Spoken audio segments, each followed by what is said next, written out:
Hello, welcome back. If you don't know me, my name is Kenyatta. Today's date is the 26th and it is past 5 p.m.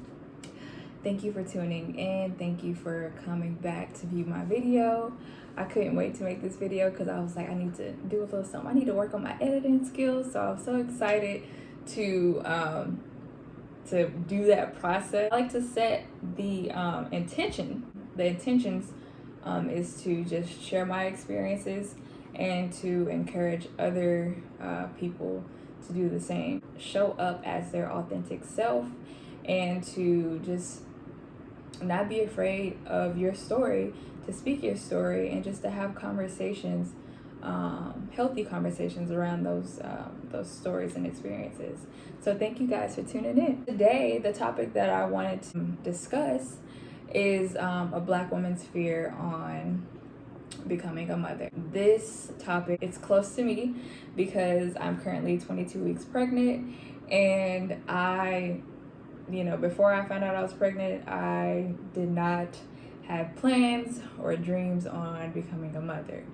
But once I got pregnant and had the opportunity to sit with this and think like how this is going to be a chance for me to intentionally heal and work on myself more intentional now that I'm pregnant, it made me change my perception on motherhood, but it also made me realize how much fear I had towards becoming a mother.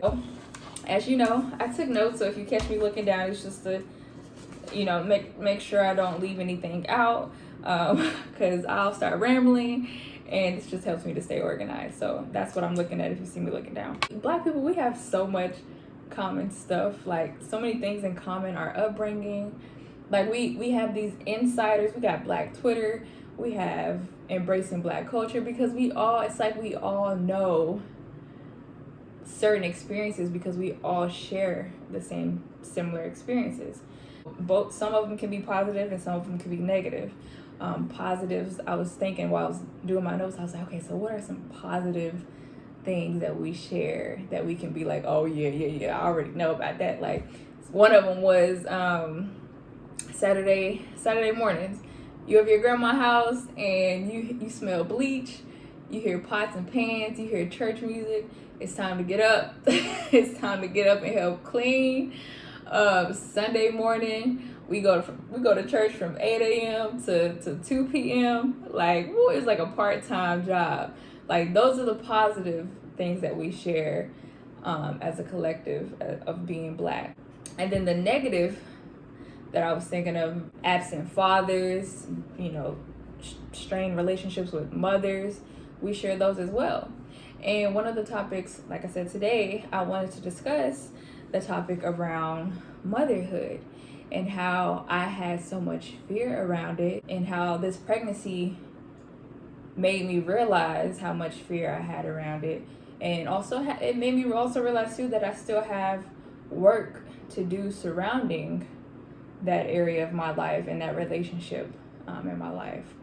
And so I wanted to come on here and just share with you guys my experiences so far, what I'm learning, and I hope to just spark up a conversation and just collect a group of other Black women to share their experiences as well. My relationship with my mom, so she had me when she was 16. She was very young, still in high school, of course, still learning her own body, learning who she is as a person.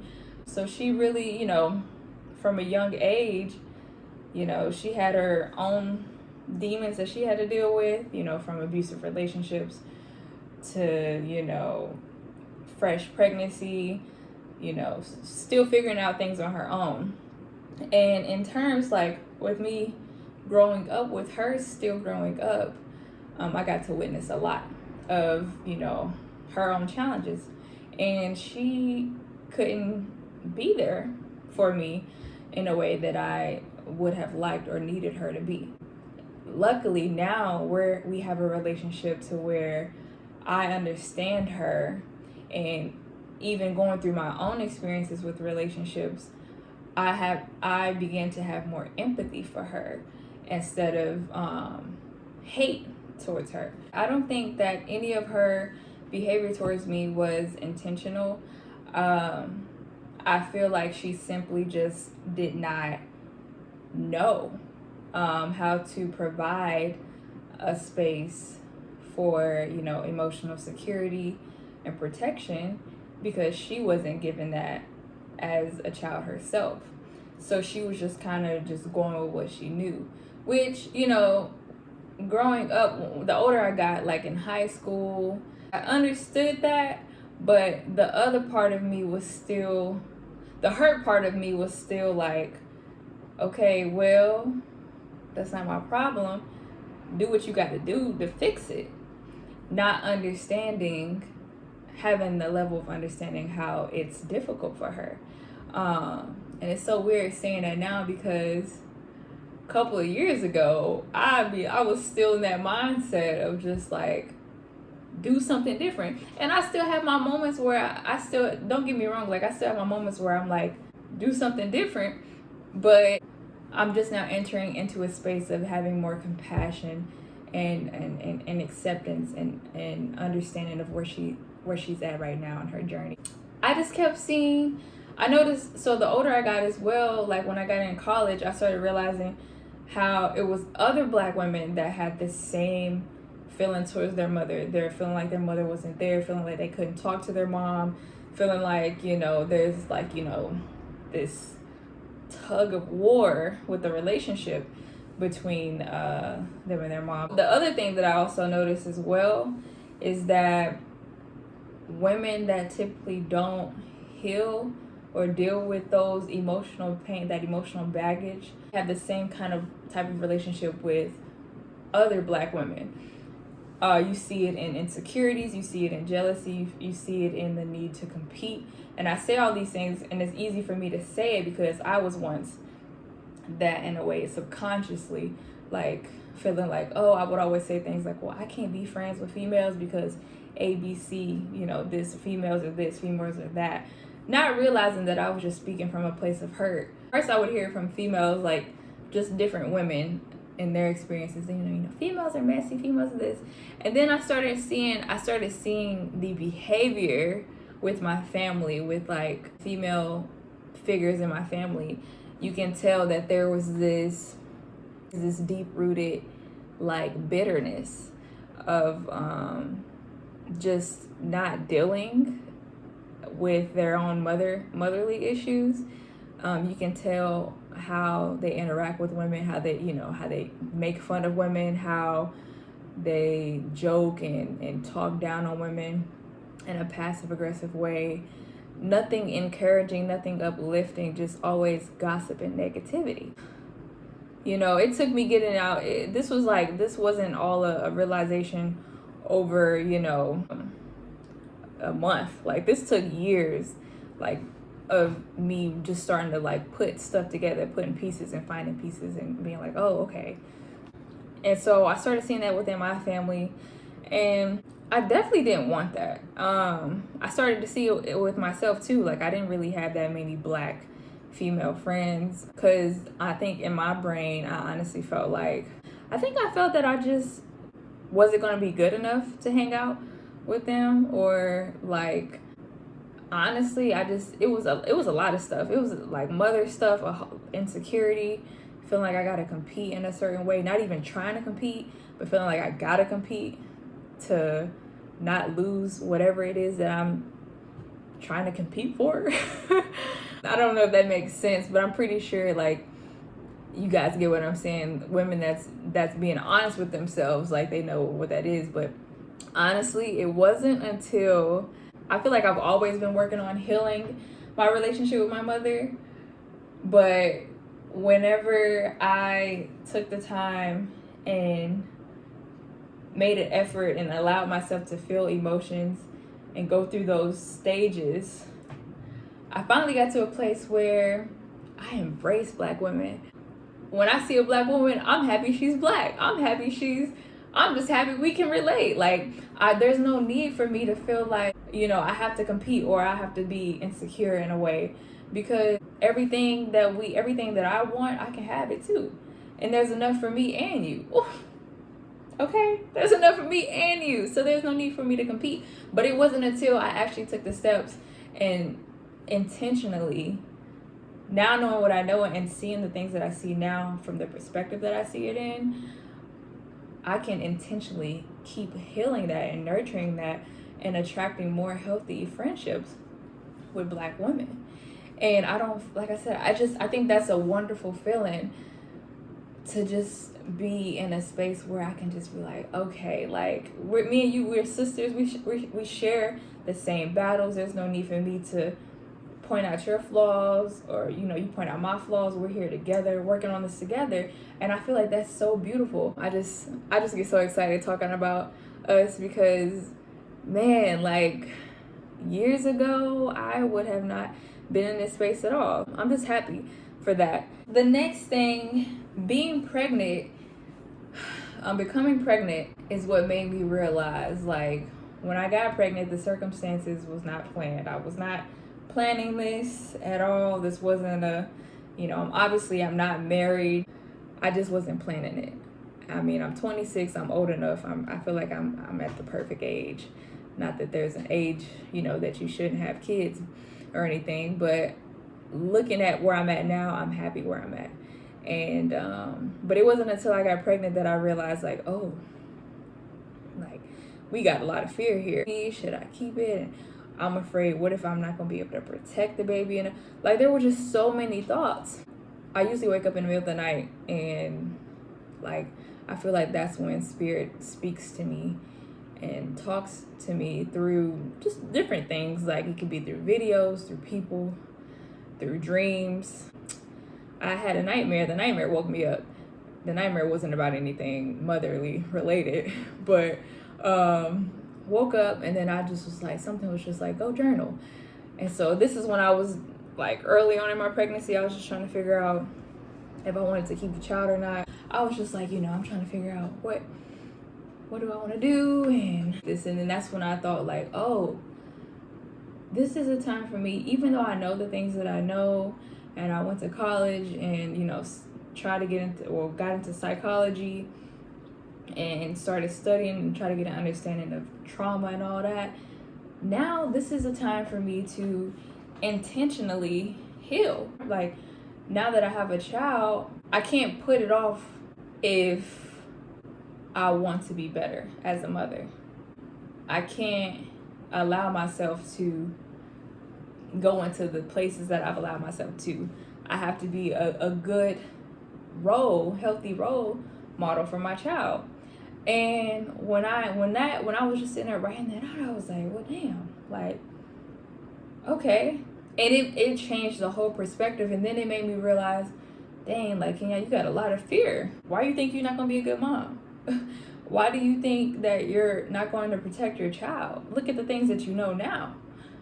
So I had to really sit there and affirm myself, and just not even necessarily affirm myself. Well, I had to affirm myself and tell myself opposite of what I was negatively thinking about myself.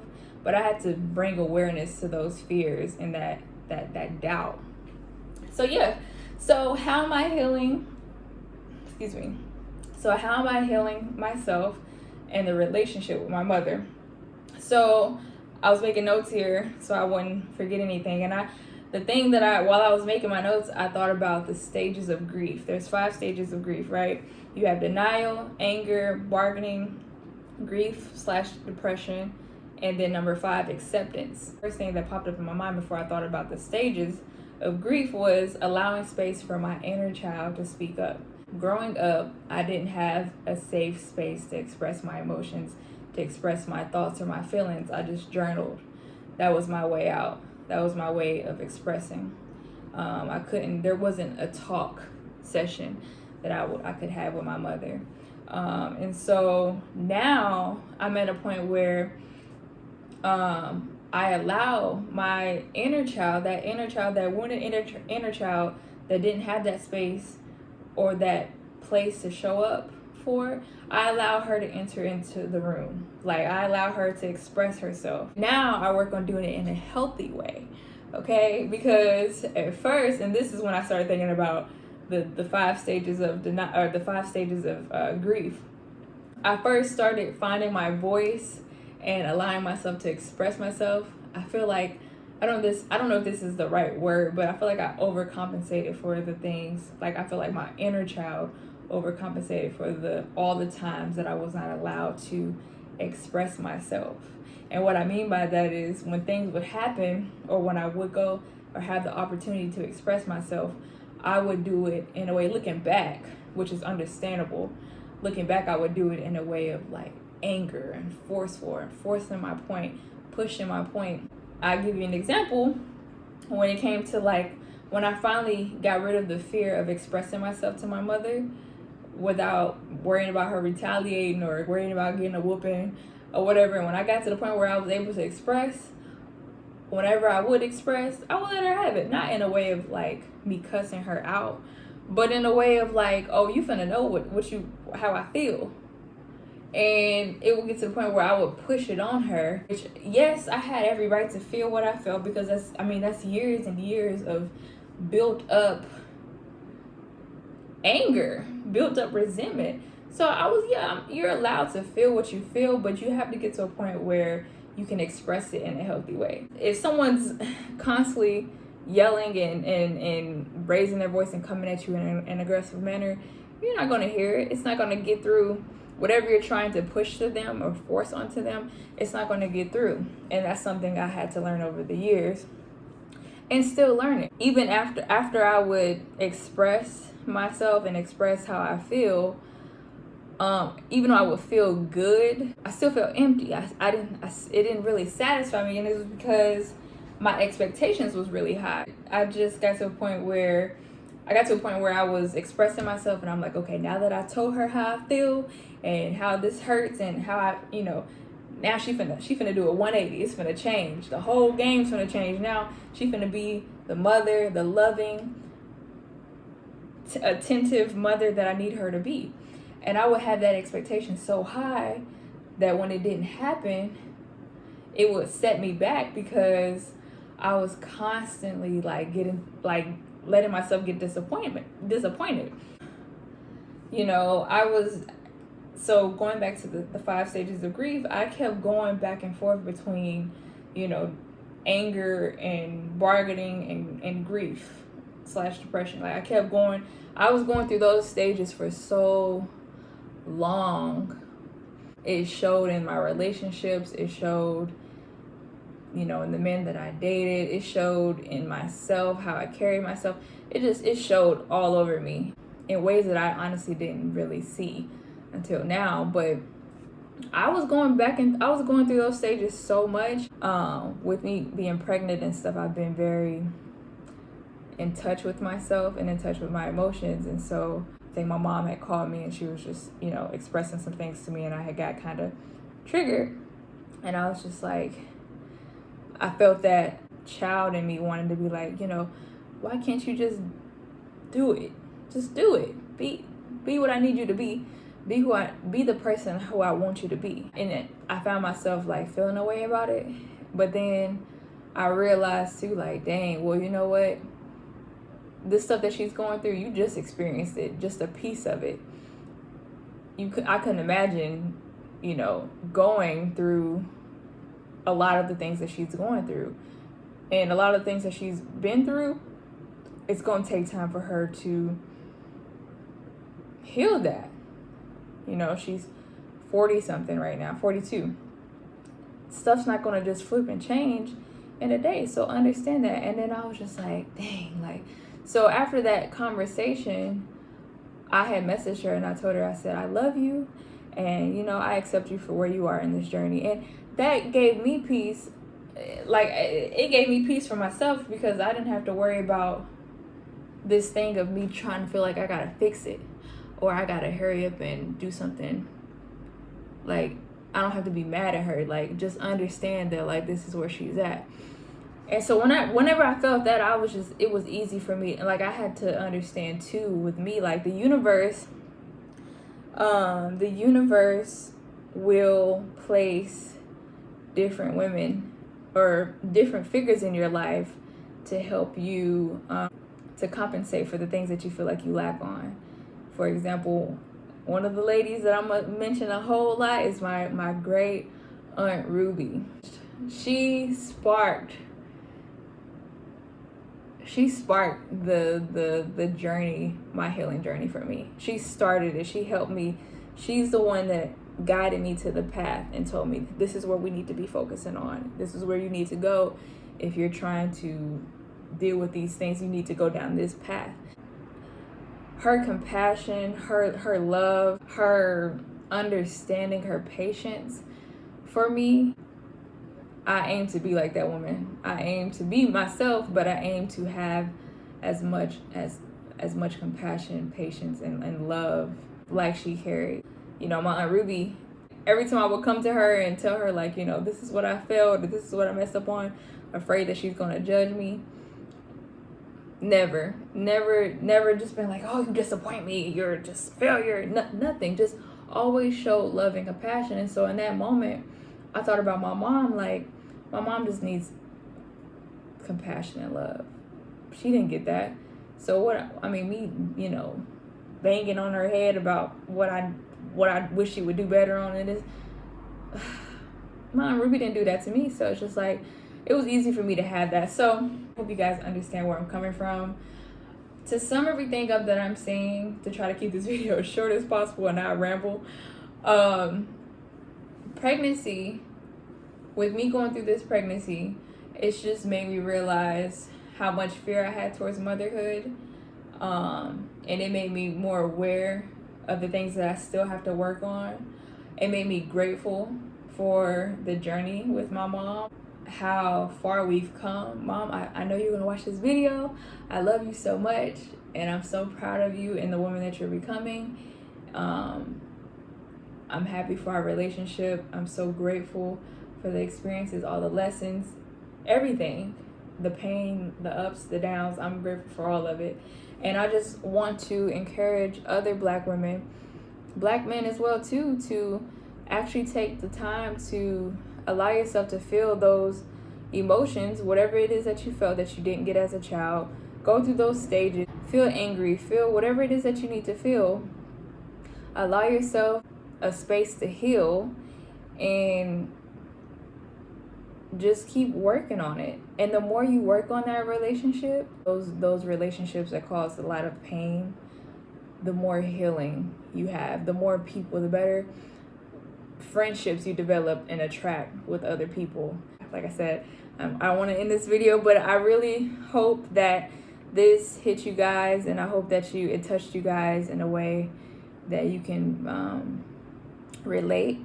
Please share your comments, your experiences, share it all. Thanks. Bye.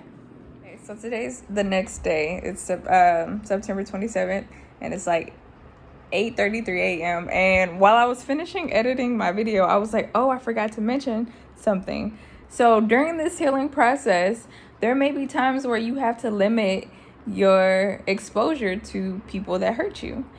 And you are allowed space to do that. Don't feel guilty for needing to tell people, hey, I'm going through this part of my journey right now, and I just I don't want to be around you this much. Or you don't even necessarily have to say that, but don't feel guilty for needing space away from a person. Don't feel like you have to expose yourself to people that constantly let you down or hurt you. And that goes for family, friends, whomever, you know? So I just wanted to put that in there, throw that in there real quick. Have a good day. Thanks for tuning in. Love you guys. All right, bye.